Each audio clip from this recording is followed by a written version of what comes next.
administration agreed to send the most advanced or advanced NVIDIA and AMD chips. No, obsolete. No. Obsolete chip. Well, and then 15% of the You profits mean the come back. 20s? No. This is an old chip that China already has. And I deal with Jensen, who's a great guy, and NVIDIA.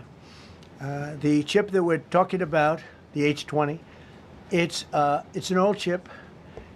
China already has it in a different form, different name, but they have it.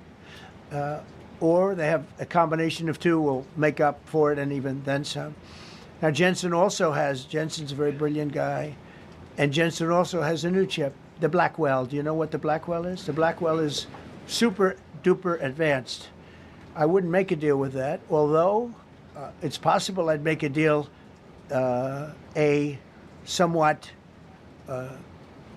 enhanced in a negative way Blackwell. In other words, take 30% to 50% off of it. But that's the latest and the greatest in the world. Nobody has it. They won't have it for 5 years. But the H20 is obsolete. You know, it's one of those things. But it still has a market. So I said, listen, I want 20% if I'm going to approve this for you, for the country, for our country, for the U.S. I don't want it myself. You know, every time I say like 747, I want, yeah, for the Air Force. So I just wanted, so when I say I want 20, I want for the country. I only care about the country. I don't care about myself. And he said, would you make it 15? So we negotiate a little deal. So he's selling a essentially old chip that Huawei has a similar chip, a chip that does the same thing. And I said, good, if I'm going to give it to you, because they have a, they have a stopper, what we call a stopper, not allowed to do it. It's really known as a restrictive covenant. And I said, if I'm going to do that, I want you to pay us as a country something, because I'm giving you a release. I released them only from the H20. Now, on the Blackwell, I think he's coming to see me again about that. But that will be a unenhanced version of the big one. Like, I don't know if you know it, we will sometimes sell fighter jets to a country and we'll give them 20% less than we have. Do you know what I mean, right? That's the same. So on Russia, do you see a time, Mr. President, when there could be normal trade between the U.S. and Russia? Should your meeting go well, should there be peace? I do, yeah. Russia has a very valuable piece of land. If Vladimir Putin would go toward business instead of toward war, it's a warring nation. That's what they do. They fight a lot of wars. A friend of mine said Russia's tough because they just keep on fighting. They beat Hitler, so did we, and they beat Napoleon. They've been doing this for a long time. I asked a question to a very, very smart man that some people like and some people don't like. Viktor Orban, right, from Hungary, the head of Hungary, and he's in that same area and knows the two countries very well. I said, this was before Biden didn't do anything to get us out of it. He could have gotten us out of that. It would have never happened. I said, so can Russia be beaten by Ukraine? He looked at me like, what a stupid question. He said, Russia's a massive country, and they win their country and they win their life through wars. They fight wars. That's what they do. He said, China beats you with trade. Russia beats you with war. That was a very interesting statement. China's not beating us with trade, not when I'm in charge. But they were beating Biden with trade, but they never beat us with trade. Don't forget, China had to pay $400 billion worth of tariffs when I was last time. That was last time. And if we didn't have COVID, all of this stuff we would be loaded. We're finding hundreds of billions of dollars of cash is pouring into our country now because of tariffs. And all we're doing is we're doing what they do to us. It's so beautiful to see it. They found last month, as you saw, $25 billion of excess cash flow. They're saying, where did it come from? I said, I'll tell you where it came from. It came from a place called tariffs, and we're doing very well. We're really doing well. But I expect to have a meeting with Putin that I think it'll be good, but it might be bad. And I'm here for one reason, to get rid of a war that somebody else started. Should have never happened. And if I could end it, great. Complex war, a lot of bad blood, But Zelensky's been there for 3.5 years. So if you put him in a room, now I will say this, ultimately I'm going to put the two of them in a room. I'll be there or I won't be there. And I think it'll get solved. Yeah, please be happy. Thank you, Mr. President. Excuse me, I'm going to suggest, because do you have any other questions on DC? Because I don't want them to be, wait. These are incredible people. I don't want them to be standing up here on subjects that, does anybody have a question of them? And then you guys can leave. Okay, a question, Brian, go ahead. Thank you, Mr. President. All right. And by the way, this is only on DC, and then they're going to leave because it's unfair to have them stand up here all day long. I agree. Brian. I've got two questions for you. First, about DC. This is personal for me as well. Last year, I was robbed on the streets by one of these teenage thugs. Had a gun, got away with it. Let's talk about the effort that between law enforcement, prosecutors, and judges, because it's a recycling belt. Like, these kids go, they don't fear the police. They know it. If you talk about how we've got to get these judges and put these kids behind bars, Right. Adult crimes deserve adult penalties. And my second question, I'll after you answer that, please. Do you want me to answer Or it? whoever wants to take it. Okay, it's real. Do you want me to answer it? Here's the problem. Assuming that they're 17 years, older than 17 years old, I can get the case. If they're under 18 years of age, I can only get the case if it's murder, rob one, rape, or even if they shoot a gun but don't kill you, I can't get it. So the law has to be changed. As the president said, cashless bail. That has to be changed. All right, then even assuming I get the case, I get jurisdiction, I get a conviction, the DC Council has given the judges the ability to give probation on shootings. And so then it's up to them. All of these things, the Youth Rehabilitation Incarceration Reduction Act, and now they want to seal records. So if we work hard, we get a conviction, they want to wipe it out. So that needs all to be changed. Okay, Mr. Question. Pam, would you answer that also? Yeah, and just back to that topic, let's be clear though, we're going to charge them and we're going to track every single thing they do throughout every step of the court process and report back to you and let all of you know what's happening to them, because the people who are prosecuting them, the judges who are trying them, they also need to be held accountable. Mr. President, you also made the comment. You made the comment in your office. This is the most people we've ever seen in this briefing. I've never seen ever, right? I've never seen any. Where's Caroline? Where's my superstar? Caroline. Is Caroline in the back? Where's Caroline? Come here, Caroline. Come here, Caroline. Come here. Is she doing a good job, by the way? Come here, Caroline. Is this the largest crowd that you've ever seen? This is definitely the most packed briefing, and I think all of you would agree. I think it's why we need to build a ballroom. Mr. President, I have a better idea. All right, Brian, go My ahead. question is this. You're building the big, beautiful ballroom. Yeah. Could we build a big, beautiful briefing room, updated technology, No. more seats? I don't want to do that. I don't want you to be comfortable. So no, I don't want to make life comfortable. So look. Let's just do this. Let's do this. It's going to be a big thing. We're going to Russia. That's going to be a big deal. What happens, happens. I'll let you know what happens. You'll be the first to know. I'll be calling the European leaders. I'm going with totally, I mean, we have a lot of talks. They're great people. They're great leaders, actually, and they want to get back. Honestly, as one of them said, I've OD'd on trying to settle Ukraine. They've OD'd, meaning they've overdosed on the settlement of Ukraine. Not a nice expression, but boy, is it accurate. They're tired of it. They want to get back to spending money on their countries. You know, Biden gave them $350 billion. Europe gave $100 billion. It should be much more than that. Shouldn't have been that kind of, they should have had equalization, but they didn't. But you know what? Still a lot of money. They want to get back to building their own countries. They really want it resolved. My relationship with the European leaders, as you saw, is extremely good. It's perfect. It's beautiful. Wait. And we're going to try. I'll be in touch with them. I have 5 of them call me. You think it's easy? There are a lot of European leaders, but they rely on me. Very much rely on me. If it wasn't for me, this thing would never get solved until the last person breathing is dead. Would you talk to them before? Mr. President. Yeah, I did. I'm talking to them right now. So I'm talking to the European leaders.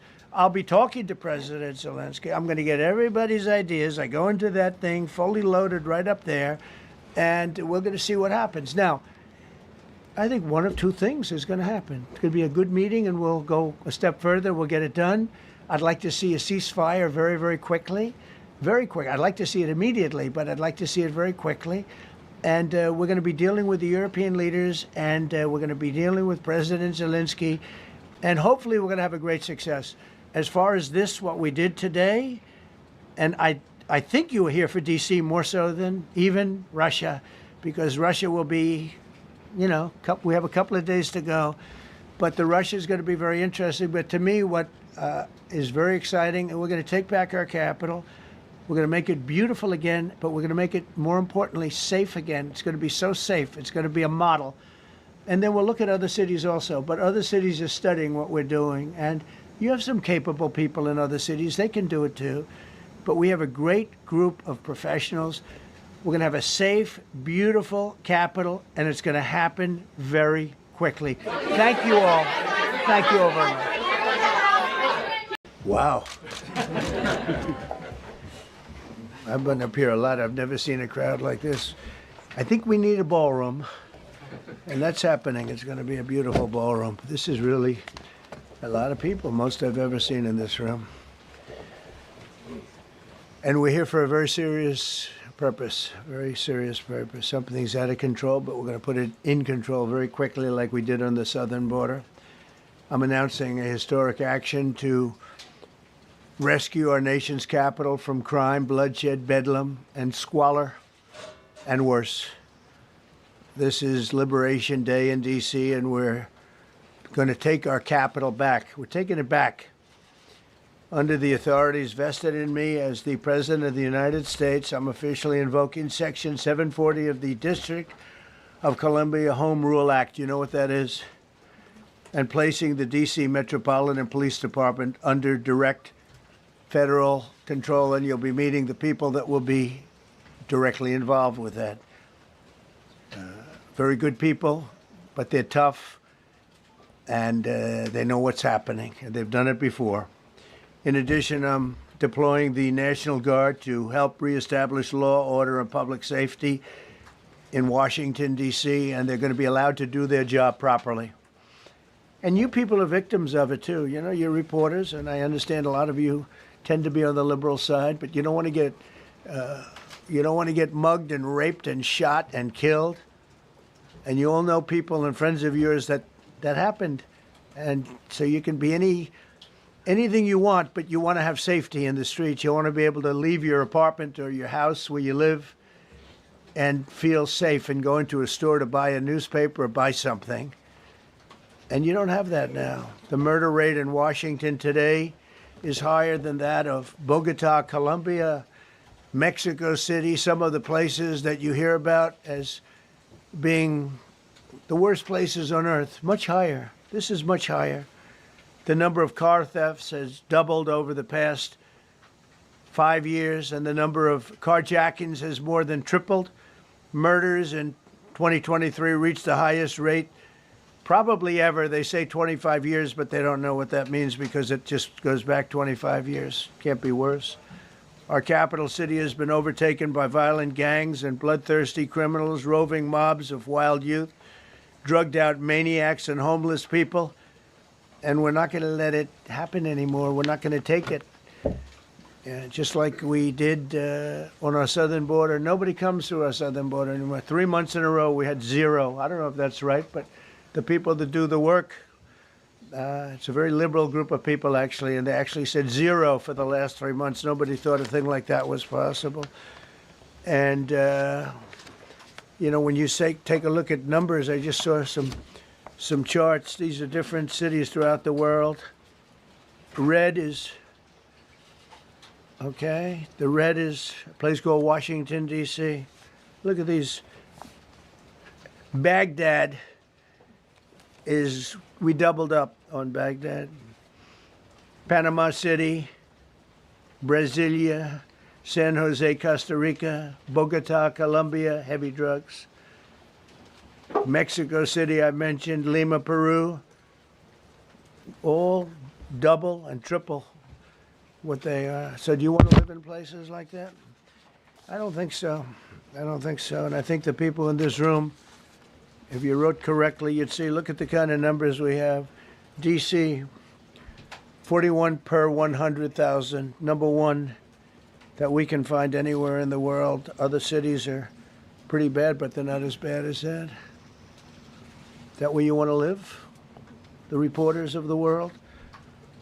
Juvenile offenders and crimes against persons, as they say. It's getting worse. Not getting better, it's getting worse. And we had a recent indication.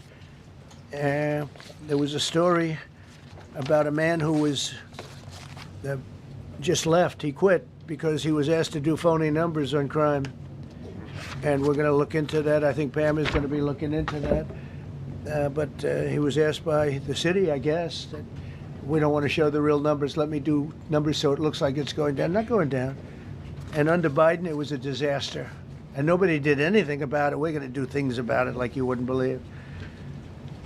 Every American has a constitutional right to be able to access and petition their government in safety, and countless federal officials and employees likewise have the right to carry out their jobs in peace without being shot. As you know, I lost a very good person a while ago, was shot waiting for his wife. He was in the car. They robbed his car. They shot him. They killed him like it was nothing to it.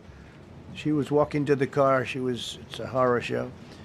This issue directly impacts the functioning of the federal government and is a threat to America, really. It's a threat to our country. We have other cities also that are bad, very bad. You look at Chicago, how bad it is. You look at Los Angeles, how bad it is. We have other cities that are very bad. New York has a problem. And then you have, of course, Baltimore and Oakland. We don't even mention that anymore. They're so far gone. We're not going to let it happen. We're not going to lose our cities over this. And this will go further. We're starting very strongly with D.C., and we're going to clean it up real quick, very quickly, as they say. Days ago, a former member of the DOJ staff was savagely beaten by a band of roving thugs after defending a young woman from an attempted carjacking. He was left dripping in blood. He thought he was dead, with a broken nose and concussion. Can't believe that he's alive. He can't believe it.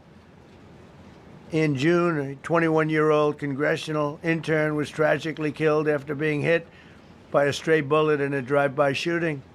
A former Trump administration official named Mike Gill, fantastic person, was murdered last year in cold blood in a carjacking blocks away from the White House. We all knew him. Great person. Waiting for his wife as she was walking to the car. A Democrat congressman was also carjacked at gunpoint not far from the Capitol. And in 2023, an aide to Senator Rand Paul was stabbed in the chest and head by a demented lunatic as he walked down the street, just absolutely for no reason. Horrifically, last July 4th weekend, a 3-year-old girl was shot in the head and killed while sitting in a car near the Capitol. It's becoming a situation of complete and total lawlessness. And we're getting rid of the slums, too. We have slums here. We're getting rid of them. I know it's not politically correct.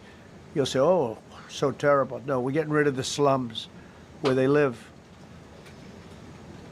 Caravans of mass youth rampage through city streets at all times of the day. There are ATVs, motorbikes. They travel pretty well. Entire neighborhoods are now under emergency curfews. Just this past weekend, gunfire went through, and you saw that, the Navy Yard. I saw it this morning. They saw that they fought back against law. See, they fight back until you knock the hell out of them, because it's the only language they understand. But they fought back against law enforcement last night. And they're not going to be fighting back long, because I've instructed them and told them whatever happens, you know, they love to spit in the face of the police as the police are standing up there in uniform. They're standing and they're screaming at them an inch away from their face. And then they start spitting in their face. And I said, you tell them, you spit and we hit. And they can hit real hard. It's a disgusting thing. I've watched that for years, for 3-4 years. I've watched them. The police are standing, and they're told, don't do anything under any search. So and you can see they want to get at it. And they're standing there, and people are spitting in their face, and they're not allowed to do anything. But now they are allowed to do whatever the hell they want. This dire public safety crisis stems directly from the abject failures of the city's local leadership. The radical left city council adopted no cash bail.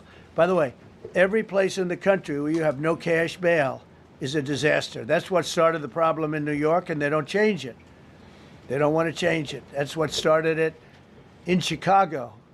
I mean, bad politicians started it, bad leadership started it, but that was the one thing that's central, no cash bail. Somebody murders somebody and they're out on no cash bail before the day is out. We're going to end that in Chicago. We're going to change the statute. I spoke with Pam and Todd and everybody. We're going to change the statute, and I'm going to have to get the Republicans to vote, because the Democrats are weak on crime, totally weak on crime. They don't know why. They want to stop because they get mugged too. But we're going to change no cash bail. We're going to change the statute and get rid of some of the other things. And we'll count on the Republicans in Congress and Senate to vote. We have the majority, so we'll vote. We don't have a big majority, but we've gotten everything, including the great, big, beautiful bill. Got that done, and that's one of the greatest things that's ever happened to people in this country. They're starting to figure it out, how good it is. Biggest tax cut in history. So many things. But we'll be able to get that done. So, Todd, if you and Pam can draw up things working with the people, I'll get it passed. We'll get it passed with the Republicans. Probably won't get, think of this, probably won't get one Democrat vote, because they have no idea what they're doing. That's why they want men playing in women's sports. That's why they want transgender for everybody transgender. And they just got walloped in an election, in a landslide, and they haven't changed one thing. I saw the other day the certain gentleman who was a very well-known politician, Democrat, was fighting like hell that men should be allowed to play in women's sport. They just don't get it. They said it's an 80-20 issue, and I think it's a 97-3 issue. And I don't know who the three are. I've never heard anybody nobody's ever come up to me, sir, you have to let men play in women's sports. You have to do it, sir. Nobody's ever approached me. I don't know where this issue even comes from. Never seen anything like it. But they turned our nation's capital into a sanctuary jurisdiction. That's the other thing. We have to get rid of sanctuary cities as quickly as possible. We're going to do it, too. We have to. Because it's sanctuary for criminals. Releasing illegal alien gang members onto the streets. In 2022, nearly 70% of criminals arrested in Washington went unprosecuted. That's not going to happen with the group we have standing aside and standing behind me. And at the Metropolitan Police Department, it's now reached a small number relatively compared to what it was, but it's thousands of people. You know, we have thousands of police. I was told today, sir, they want more police. I heard a number, 3,500 police. That's a lot of police. 3,500. I thought they were going to say, we only have 30 policemen or women. They said, we have 3,500. We need more. You don't need more. That's so many. I never heard. That's like an army. How could you need more than 3,000? It just happened 2 minutes ago. Sir, they've requested more police. Oh, what do they have? About 3,500. I said, 3,500? This is not a big area. It's ridiculous. What you need is rules and regulations, and you need the right people to implement them. And we have the right people here, that I can tell you. Look at the border. Biden said there's nothing you can do. Kamala was the border czar. She never called one of the Border Patrol agents who are great. ICE is great. Never spoke to anybody. Never went there. But she was the border czar. And everybody said it was impossible to fix. I fixed it in 3 months. No, really. I fixed it the first week, but really fixed it over the last couple of months. And I mean, literally to a point where, as I said, 0 illegals entering our country in the last 90 days. Pretty amazing. It's time for dramatic action. We're going to do the same thing over here. It's going to be a very safe city very soon. We're not looking to take years, because a lot of people die in years. And we've got incredible people in this country, except we have to allow them to do their job. And that we will deliver like nobody's ever delivered before. I actually think it's easy. You know, if you're competent, it's easy. If you're incompetent, it's impossible. But I'm very competent. Last week, my administration surged 500 federal agents into the district, including from the FBI, ATF, DEA, Park Police, the U.S. Marshal Service, the Secret Service, and the Department of Homeland Security. You know, a lot of nations, they don't have anything like that. They got some police, and they're rough police. They don't have DEA, ATF, FBI, Park Police, the U.S. Marshal Service, Secret Service, Department of Homeland Security. They got some police, but they're rough police, and they do their job. They don't have crime. We're not going to have crime either. They made dozens of arrests, and that's what starts to happen. Again, cashless bail. Watch what we do with that. Today, we're formally declaring a public safety emergency. This is an emergency. This is a tragic emergency. And it's embarrassing for me to be up here. You know, I'm going to see Putin. I'm going to Russia on Friday. I don't like being up here talking about how unsafe and how dirty and disgusting this once beautiful capital was, with graffiti all over the walls. It's another part of it, by the way, because we're talking about safety, but we're also talking about beautification. We have the most beautiful, potentially, capital in the world. We always had. But people come from Iowa, they come from Indiana, they come and then they get mugged. Not going to happen. Keep coming, because by the time you get your trip set, it's going to be safe again, and it's going to be clean very quickly. We're going to replace the medians that are falling down all over the roads. We're going to replace the potholes. We're going to put a nice new coat of asphalt over the top. No, we don't have to rip the road out and spend 7 years building a new road because they cut everything. Because some designers said, well, we need a 1/4 of an inch more turn for safety reasons. No, we're going to do it right. We're going to get it done quickly. So today we're declaring public safety emergency in the District of Columbia, and Attorney General Pam Bondi, who's fantastic, is taking command of the Metropolitan Police Department as of this moment. And I'll be making the appropriate notifications to Congress and to the mayor, our new DEA administrator, who's one of the top in the country. He better be Terry. If you're not, I'm going to get rid of you so fast. Terry Cole. Terry, thanks. Very good. We just got him. Most highly recommended person. And you'll be designated as the interim federal commissioner of the Metropolitan Police Department. Okay? And you run them tough. They're good. You have a lot of good people. You have people that shouldn't be there. You also have people that shouldn't be there. They got in there because of woke. But you have a lot of great police. And those people are the ones that want to help you. This city will no longer be a sanctuary for illegal alien criminals. We will have full, seamless, integrated cooperation at all levels of law enforcement, and we'll deploy officers across the district with an overwhelming presence. You'll have more police, and you'll be so happy because you'll be safe when you walk down the street. you're going to see police, or you're going to see FBI agents. We're going to have a lot of agents on the streets. You're going to have a lot of essentially military, and we will bring in the military if it's needed, by the way. We're going to have National Guard. But Pete Hegseth will tell you about it. We will bring in the military if needed. People say, oh, that's so terrible. He's going to bring in, it's been used many times over the years. I don't think we'll need it. I think we've got so many great people, including the people that are in the police department with proper leadership. They'll immediately begin massive enforcement operations targeting known gangs, drug dealers, and criminal networks to get them the hell off the street, maybe get them out of the country, because a lot of them came into our country illegally. They shouldn't have been allowed in. They come from Venezuela. They come from all over the world. We're going to get them the hell out. They won't be here long. But some of these people, a lot of them, are homegrown criminals. And these are bad people. These are rough people.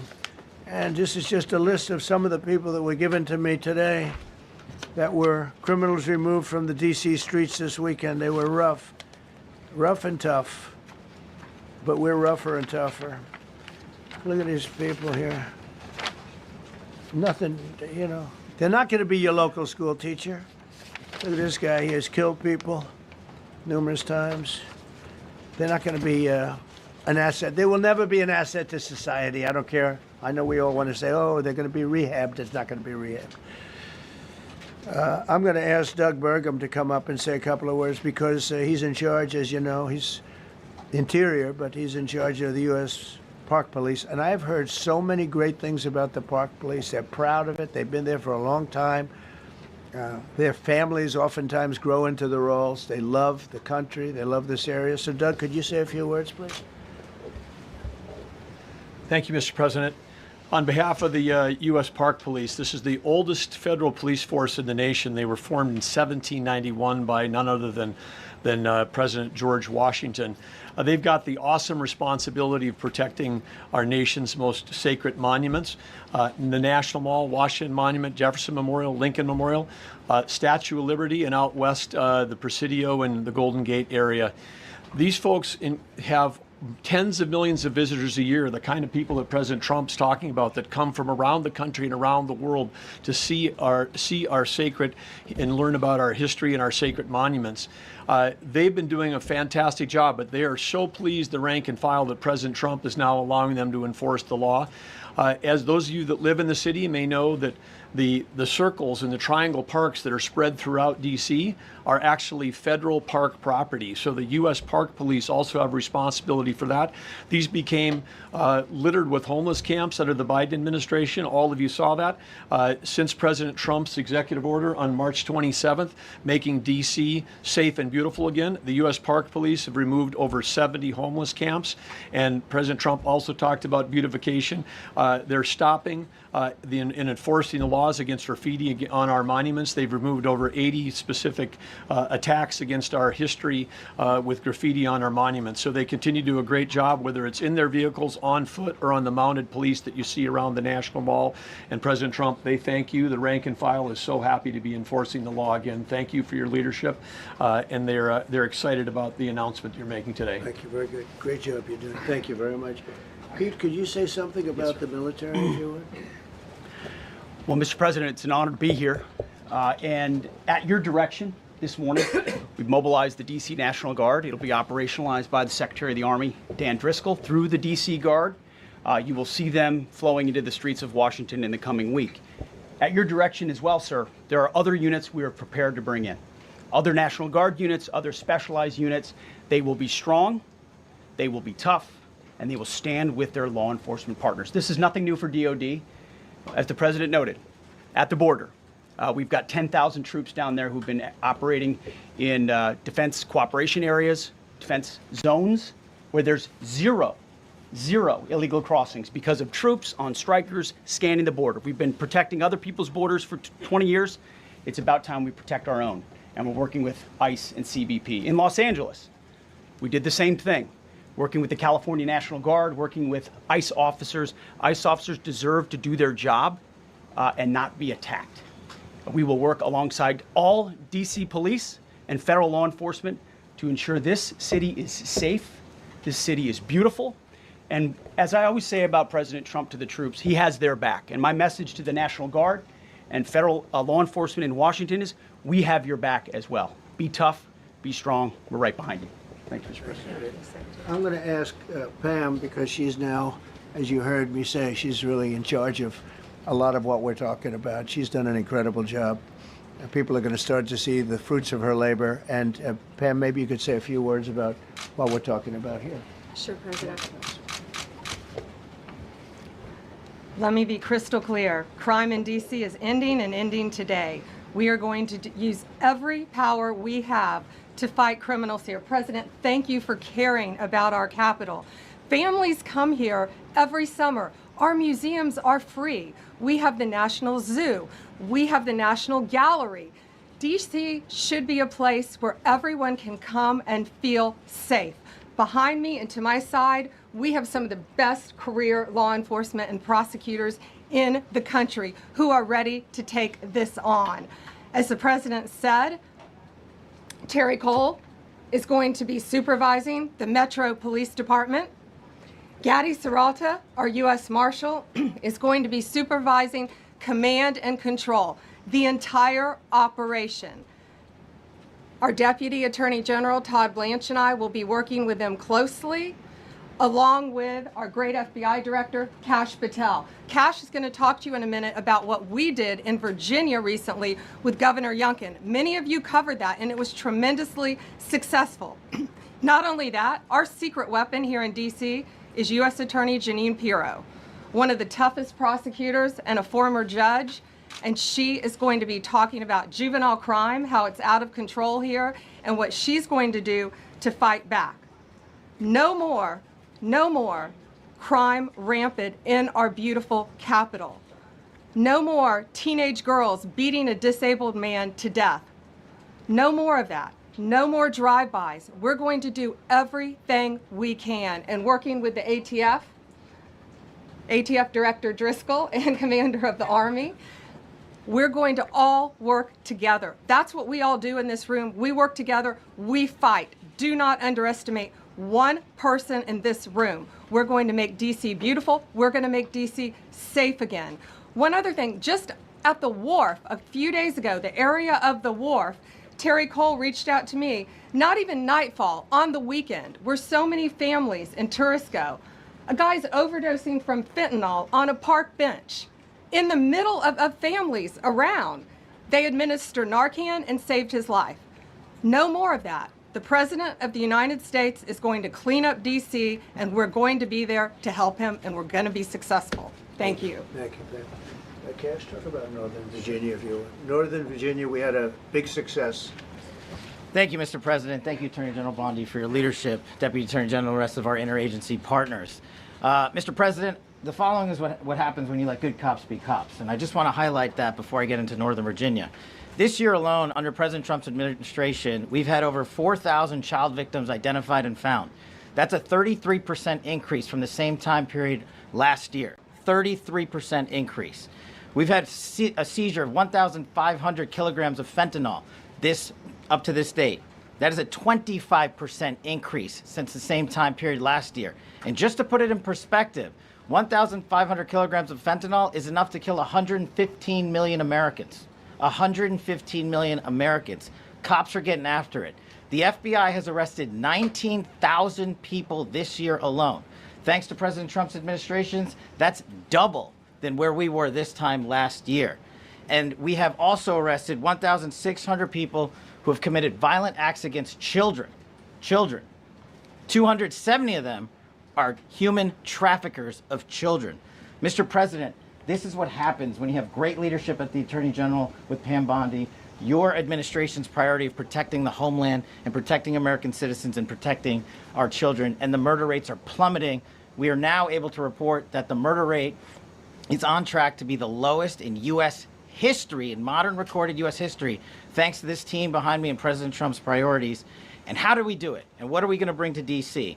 What we did in Northern Virginia thanks to Terry Cole and Governor Youngkin and the team, we stood up a task force out in my Northern Virginia field office, and we said, let's let good cops be cops, let's get them the intelligence and what they need, and let's get the red tape out of their way, and let's get DOJ partnered up with us to bring great prosecutions, and that's exactly what we did. In 1 month, we arrested 545 violent felons. 545 in the state of Virginia, thanks to Governor Youngkin's partnership. And that simplicity in law enforcement is what's coming to Washington, D.C. When you let good cops be cops, when you give them the intel they need, when you work with our Homeland Security Task Force, when you work with Terry and Gaddy and I go way back to Miami, these guys are great leaders of the respective departments and law enforcement capacities. And when you have the DOJ and President Trump driving behind this mission, we are going to clean up Washington, D.C., and we're going to do it the right way, the lawful way, and we're going to make sure Washington, D.C. is safe again. Thank you, Mr. President. Thank you, Attorney General. Thank you very much. Thank you, Cash. So the process begins right now. It actually started over the weekend, and we confronted a lot of very bad people. But it's going to be something that will be pretty amazing to you as you watch it. And I think most of you say it's a beautiful thing to do it right. We're going to be removing homeless encampments from all over our parks, our beautiful, beautiful parks, which now a lot of people can't walk on. They're very dirty, we got a lot of problems. But we've already started that. We're moving the encampments away, trying to take care of people. Some of those people, we don't know how they even got there. Some of those people are from different countries, different parts of the world. Nobody knows who they are. They have no idea, but they're there. We're getting rid of the people from underpasses and public spaces from all over the city. There are many places that they can go, and we're going to help them as much as you can help. But they'll not be allowed to turn our capital into a wasteland for the world to see. The Metropolitan Police Department and the federal authorities will be supported in the effort, a really big effort, the 800 D.C. National Guardsmen that we'll put on, and much more if necessary, much more. You remember I said, I offered 10,000 once. Remember I said to a certain person, a person who I thought always was highly overrated, not very competent, but I said, if you need them, we'll give you 10,000 of the military or the National Guard. They turned me down. But if necessary, we're going to move service members directly to joining the Guardsmen. And that'll take place very rapidly, and that'll be done in conjunction with Pam and with Pete and everybody else. Washington, D.C. should be one of the safest, cleanest, and most beautiful cities anywhere in the world. And we're going to make it that. We're going to make it safe. We're going to make it smart. We're going to make it beautiful, so beautiful. Some of the buildings, we're going to add to it. You see what we've done at the White House. White House is a whole different building. I do that in my part-time because it's a natural instinct as a real estate person. I was very good at that, and I was very good at fixing things up. I like fixing things up. You see what's happening. The marble floors are being reinstalled, renovated, fixed. The whole place is becoming very beautiful. We're going to be adding a magnificent ballroom, most beautiful ballroom, I think, anywhere. We need it. I would have certainly loved to have had it today. I think we would have filled it up. A lot of you are standing outside, can't get in this room. I have never seen the room like this, which tells me that you want to talk about, I mean, this was a D.C. news conference. It tells me that you want to talk about crime in D.C. and beautification of D.C., but I'm going to put that's easy. And I think, frankly, fixing the crime with the pros, fixing the crime is easy, too. A person who I've known for a long time, and she's been incredible. She was a fantastic, one of the best ever district attorneys in New York. She was in Westchester, and she became a judge, very successful judge. And then she went into showbiz because she was such a good DA and such a good judge, tough judge, but fair, always fair. Nobody ever complained about that, but she was tough. And because of that and her reputation, she went into showbiz. So a lot of people don't, they think of Janine as showbiz. Actually, showbiz was not her thing. And she did great. She was on, along with a couple of other of my friends, on the #1 show. And she did great, but this is what she loves doing. This is really her baby. What she's going to do is going to be incredible. And I'd like to introduce to speak for just a few seconds on what she has in mind, what she wants to do. We're going to be appointing some judges. You know, we have some open spots, and we're going to take people because the judges are letting killers out. They're just saying, go, that's okay, don't worry about it. So we're putting some, Pam recommended, Todd recommended, some judges that are great. Janine recommended. Janine's given me 3 great candidates already. We have about 10 open spots, and we could probably create some more. We need them. Janine, would you say a few words, please? Thank you very much, Mr. President, and thank you, Madam Attorney General, and to all my partners here. We all want the same thing. We all want a safe city. We want a safe capital. We want to be able to bring our families here. We want to be able to come and enjoy the history that makes this place great. And unfortunately, we are not in that position right now. And Mr. President, I want to thank you for taking the step that we need right now to make criminals understand that they are not going to get away with it anymore. And I'm not going to stand here and go over and over the cases. But what I can tell you is this. I see too much violent crime being committed by young punks who think that they can get together in gangs and crews and beat the hell out of you or anyone else. They don't care where they are. They can be in DuPont Circle, but they know that we can't touch them. Why? Because the laws are weak. I can't touch you if you're 14, 15, 16, 17 years old and you have a gun. I convict someone of shooting another person with an illegal gun on a public bus in the chest, intent to kill. I convict him. And you know what the judge gives him? Probation. Says you should go to college. We need to go after the DC Council and their absurd laws. We need to get rid of this concept of, no cash bail.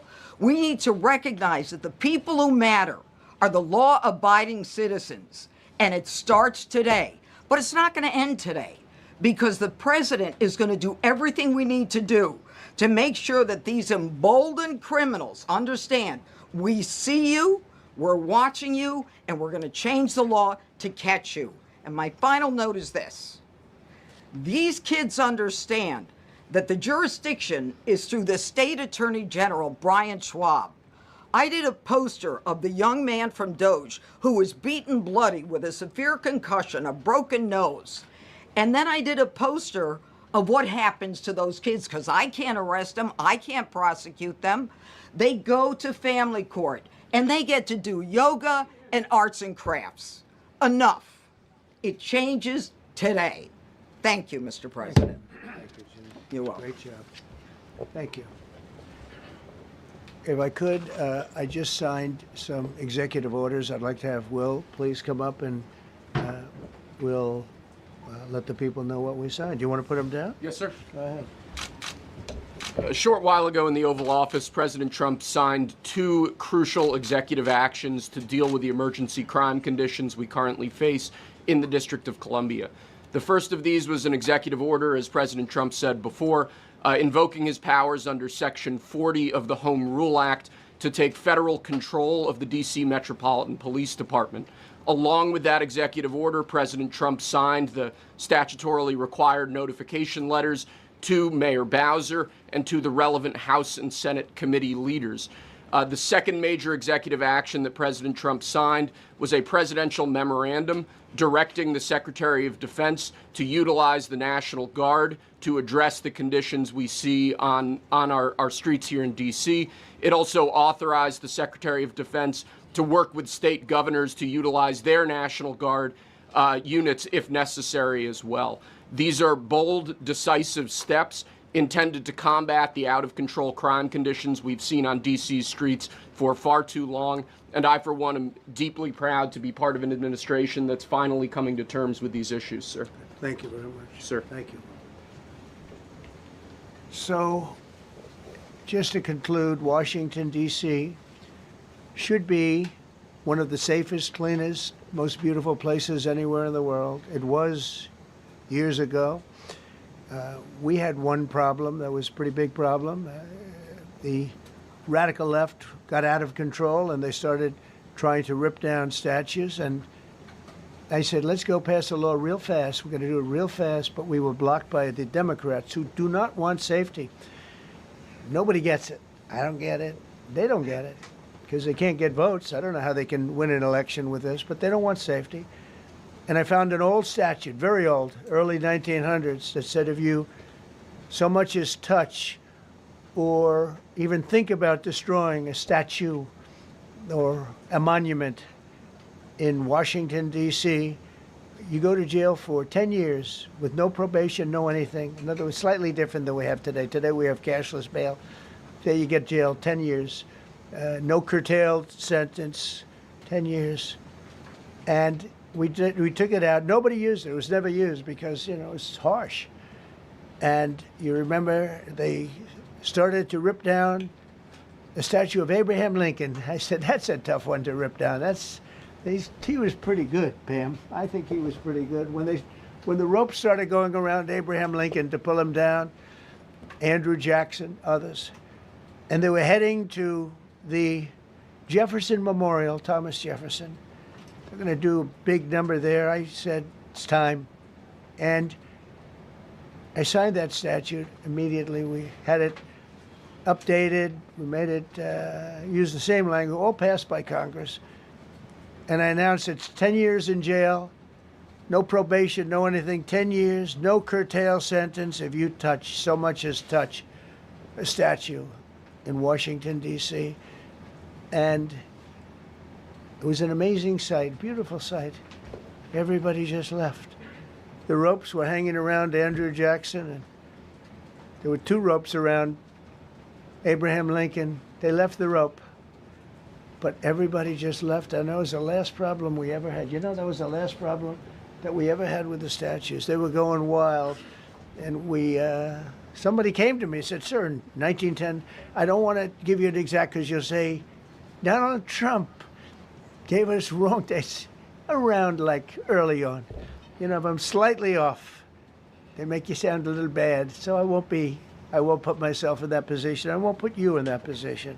Because I think everybody agrees with what we're doing today. But when I signed that thing, it was like a miracle. Everybody left. They were gone.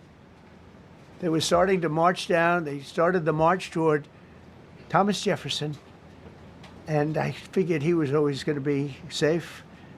But they found something with him, and they found something with Abraham Lincoln. And even in the name George Washington in California, numerous places changed the name of George Washington High School and various other places. They took George Washington's name. This was a sick, woke culture that I think we've largely ended. And a lot of those people that were woke are now turning out to be the opposite. I won't go so far as to say MAGA. It's a very special category. But they've gotten out of that. But we have people that love this country, and they love this really beautiful capital. It is. I flew over it the other day, and I said, what a beautiful place. But if there's crime all over the streets, when you get there, it doesn't look so beautiful. But we're going to make it beautiful again. We're going to fix it with crime, and we're going to also, as we're doing that, we're going to start doing things that we know how to do, that I know how to do better than anybody, I guess, because of my experience from previous life. But not only are we stopping the crime, we're going to clean up the trash and the graffiti and the grime and the dirt and the broken marble panels and all of the things they've done to hurt this city. And we're going to restore the city back to the gleaming capital that everybody wants it to be. It's going to be something very special. All of these people are really tough. Could I shake your hand, Gaddy, please? You're going to be so important here. You're going to be that guy. I hope I don't have to fire him in 2 weeks because he's too soft. I don't think he's too soft. If I do, I will, though. Is it okay? If you're soft, weak, and pathetic, like so many people, I will fire you so fast. You're not going to have to worry about that. No, I think you're going to do a fantastic job. And everybody in this room, they may not express it, but they all want that to happen. You know, they want to be safe, and they have families too. So it's an honor to have such a large group. I've done this for years now, hard to believe. I've never seen this room so packed. In fact, I'm sure it's a violation of every fire code. but we'll let you stay anyway. You're taking a chance. And with that, we'll say maybe if you could. Oh wow, we could be here all day long. If we could keep the first questions perhaps to this subject, and then we'll go on to a few others. Please. Mr. President, thank you so much. Can you talk about how personal of an issue this is? You talked about flying over the Washington Monument and seeing the pride of what D.C. is. And do you believe that the status of the city, the cleanliness, the way that crime is low, is a direct reflection on how the country is run? Yeah, I do. I think the Capitol. Look, everyone comes here. They're all coming. All the leaders, they're all wanting to come. And I say it. I've said it again, but I'm really just quoting other leaders from NATO, from the Middle East, King of Saudi Arabia, Qatar, UAE. I was over there. We brought back $5.1 trillion of investment into our country. But a month and a half ago, I was at NATO. We had a great thing. They agreed to put up 5% instead of 2%. 2% they didn't pay, 5% is already paid. We had a great meeting, and they all said the same thing. They said our country was dead. They thought our country was gone. 1 year ago, they said your country was dead. And now you have the hottest country anywhere in the world. We do. We have the hottest country in the world right now. The tariffs have helped. It's given us not only the money, it's billions, trillions of dollars of money, but it gives us great power over enemies. We solved 5 wars with Pakistan and India. We just solved one. Azerbaijan and, as you know, and Armenia. A war was raging for 37 years. And the 2 leaders got up and they said, we never thought this would be solved. Russia tried to solve it. They all tried to solve it. It was a very tough situation, but we got it done. And I said to the 2 men, I said, are you guys friends? And they had a hard time. They've been killing each other for 37 years, right? One was there 5 years, one was there for 22 years. He said, my whole life I've been fighting this war, and you got it solved. But we did many of those. We did in the Congo and Rwanda. That's been going on for 30 years. 8 to 9 million people killed that they know of, but it was raging, and we got that solved. We got a lot of them done. It's a great honor. But you want to have, when they come, the leaders come to our country to sign documents that the war is over or whatever, or for other reasons. They come for trade. And you want them to come through so beautifully. You ride down those roads, everything should be perfect.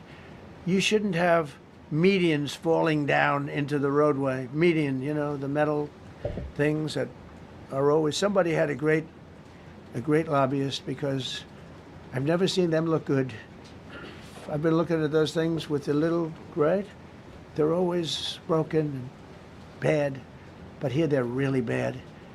And we're going to either put new or fix it. And it's not expensive. It's not really expensive. And we're going to fix our roads a little bit. We're going to clean up our sidewalks. You have countries where every Saturday, the people go out and they wash their sidewalks in front of their stores or their houses. They scrub their sidewalks.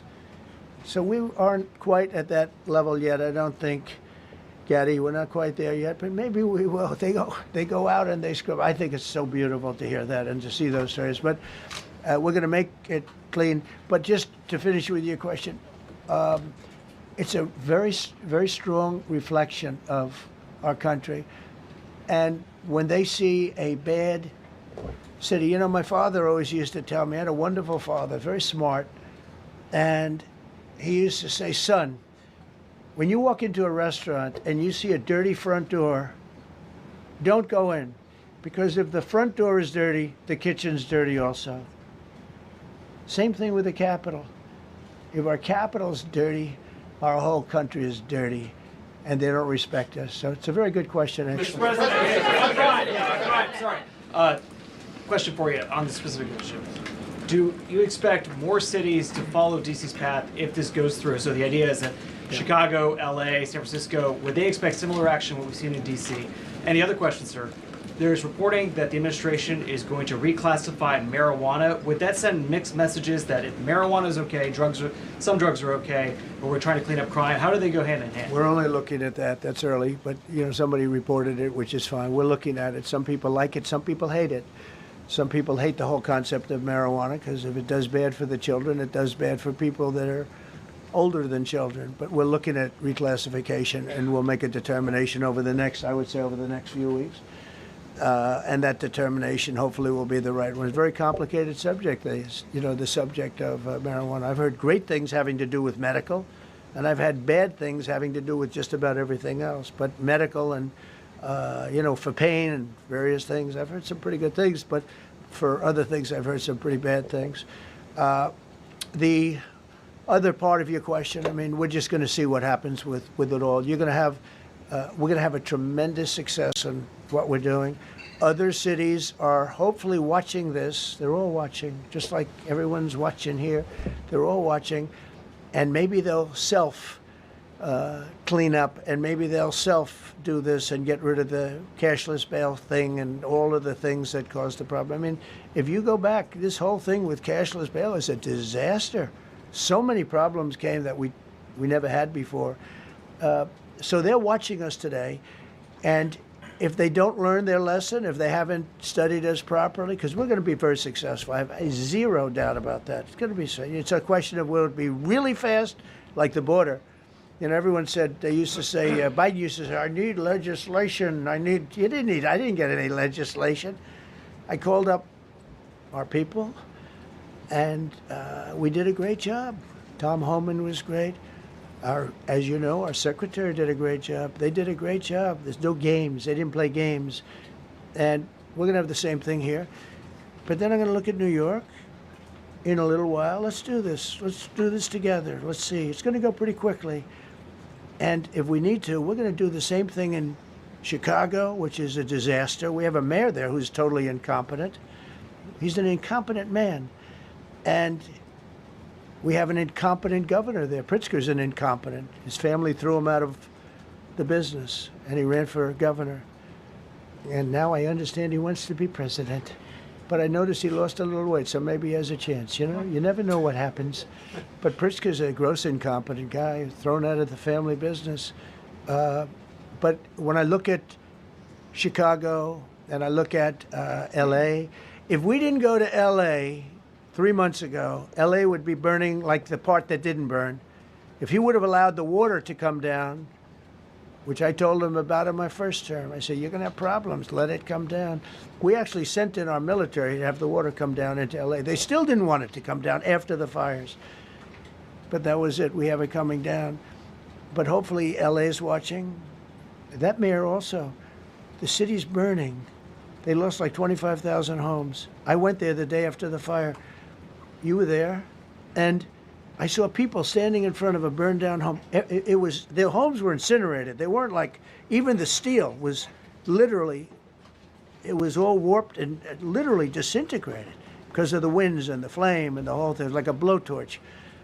They were standing on this beautiful day, maybe a couple of days after. We gave it a little time because what they had suffered. Almost 25,000 homes. And you see what's happening now. They didn't give their permits. I went to a town hall meeting. I said, we're going to get you the federal permits, which are much harder. Almost immediately, Lee Zeldin is a star. He did an incredible job. They have all their federal permits. They don't have their city permits. And the mayor said to me, we think we can have them in 2 years. I was walking down the street, and I met with firemen and police. And I was saying hello to many people that were standing in front of their homes with yellow tape. You can't go in. You can't go onto the lot. And those people wanted to start rebuilding their homes then and there. And the mayor said, we should be able to get them the permits within 2 years. I said, that's a shame. 2 years? Are you kidding? I'm going to get them the federal permit like almost immediately. 2 years. And she drew it back. Well, maybe 1 year. The place was booing her out of the place. They don't have their permits to build their homes. And now they're talking about putting, this is among the most beautiful areas in the country. Now they're talking about putting low-income housing there. Can you believe this? I love low-income housing. I made money with low-income housing. I built low-income housing. I know more about low-income housing and luxury housing. I know about everything real estate. They want to replace some of those homes with low-income housing. They haven't gotten their permits yet. We've gotten all the federal permits, which are much tougher to get, and it was done almost immediately through Lee Zeldin and Federal Environmental. And I watched the other day, those people are angry. And now, they had tremendous They loved that area. They loved the whole big area, different places, but they loved it. It was all luxury stuff and beautiful stuff, and some wasn't that luxury, but the level of love for that neighborhood, their neighborhoods, was incredible. And you know what? I watch people on television, they want to go, they want to leave. They've lost their spirit, they've lost their heart, because the mayor's incompetent, and Gavin Newsom is incompetent. He's got a good line of bullshit, but that's about it. He's incompetent. And you have Los Angeles is, you know, it's amazing. You know, I called, the first thing I did, I got the Olympics to go there. I was the one that got it. And by a rare thing that happened, I'll be the president. I was very upset because I got the Olympics there, and I said I won't be president when it comes, but bad things happened, and illegal things happened, really illegal things happened.